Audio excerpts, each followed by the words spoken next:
It's a fascinating exploration into some of the strategies that you could personally employ to improve your metabolic efficiency and your overall health. So welcome and thank you for joining us today, Scott. Hey, thanks for having me. It's great to be here. So you have a very interesting book, and it basically focuses the large part of it on Wim Hof. And I was intrigued with his work, but he has a very thick Danish accent, and it's, as you know, difficult to communicate with. And I heard your interview with Ben Greenfield and was very impressed with your ability to articulate some of his philosophies.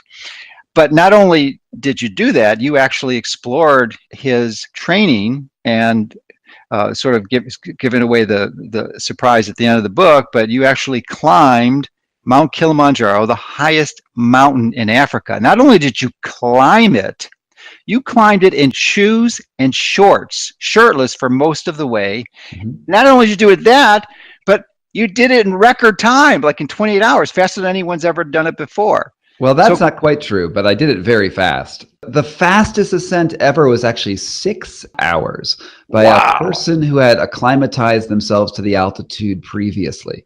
Okay. So an ultra runner person. But the thing that was amazing about our ascent is that we did it without any acclimation, which is something that is basically unheard of. It usually takes about 5 to 10 days to get to the top. Yeah, and you had consulted with some, I believe, a military expert who were really skilled in making projections and predictions as to how many people would develop altitude sickness and have to turn back, and they like 80-90%. And why don't you comment on that? Yeah, so the U.S. ARIUM, which is the environmental unit for the U.S. Army, has really advanced tables for high altitude ascents. And they predicted that about 70% of us would come down with acute mountain sickness, which is where your blood oxygen level is so low that you go starting at headaches to swollen limbs to cardiac arrest, pulmonary embolism, death. And they predicted that we would have 70% come down with that condition. Instead, about 90 to 93% of us made it up to the top. And the first group where I was in, we did it in 28 hours, which is incredibly fast. All right, so that's a powerful testimony to the physiological benefits of the strategies that Wim is teaching. And you didn't come into this as actually an advocate of this approach. You came in it to debunk him as a radical skeptic and thought he was harming people. So why don't you take us through that journey? Sure. Well, so I'm an investigative journalist, and over the course of my career, I have examined a lot of sort of false gurus, people who make really advanced spiritual claims and occasionally end with people dying or getting hurt, losing all their money, that sort of thing. Now, when I heard about Wim Hof, I thought that he was going to be another very sketchy guru, because his claims were that he could control his body temperature at will, consciously control his autonomic nervous system and his immune system. He has the record for an Arctic marathon barefoot in his shorts. He's done marathons in the Sahara. He's hiked 2/3 up the way Mount Everest, also in his shorts. And so I knew he had some of these abilities. He'd had a history with this. However, what I worried was that when he claims that he can teach these things, what might be his innate biological abilities are really the false claims that could get someone killed. So I had a assignment to go there and write about his training. So he meets me at the airport. We're in Wrocław. This is the Polish winter.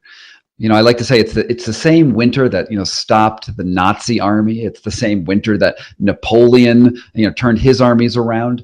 And here I am. I'm taking a cab with him into the mountains of that area, and he says basically that in a couple days I'll be standing out in my shorts and a shirt and heating myself up consciously and have no trouble. So I say, okay, I'm going to try your method for a few days. And the second that I start feeling this is sketchy, that this is no good, I'm out.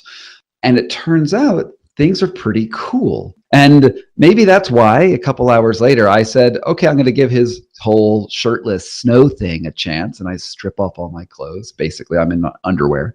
And I walk out and I put my feet in the snow for the first time. And I'll tell you what, Doc, it hurt.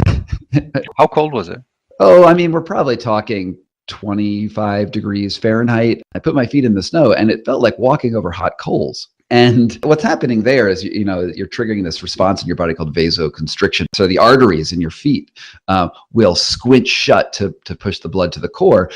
So it hurt. In 5 minutes, it was super painful. And then, we jump into a sauna right after that. And in the process of vasodilation, which is where your arteries open up, that hurt even more. And I was like, Wim, this is a terrible method. Why are you teaching this? And he's like, yeah, of course it's going to hurt. You've never done this before, but just wait till tomorrow. By the end of the week, I'm standing in the snow in my shorts, sweating in this Polish winter, and I'm there for an hour, and there's no problem. At the end of that journey, with him, I hike up a mountain in Poland, again, wearing just shorts in the middle of the blowing winter. We're talking about 2 degrees Fahrenheit. I'm on the mountain for 8 hours, and I just sweat the whole time. And I realized that Wim wasn't offering superpowers, right? He was offering human powers. He was offering things that humans have an innate ability to adapt to the environment around us. And all he was doing was giving me a method to learn how to control some of these processes in my body. An interesting journey indeed. And you turned from a skeptic into an avid believer.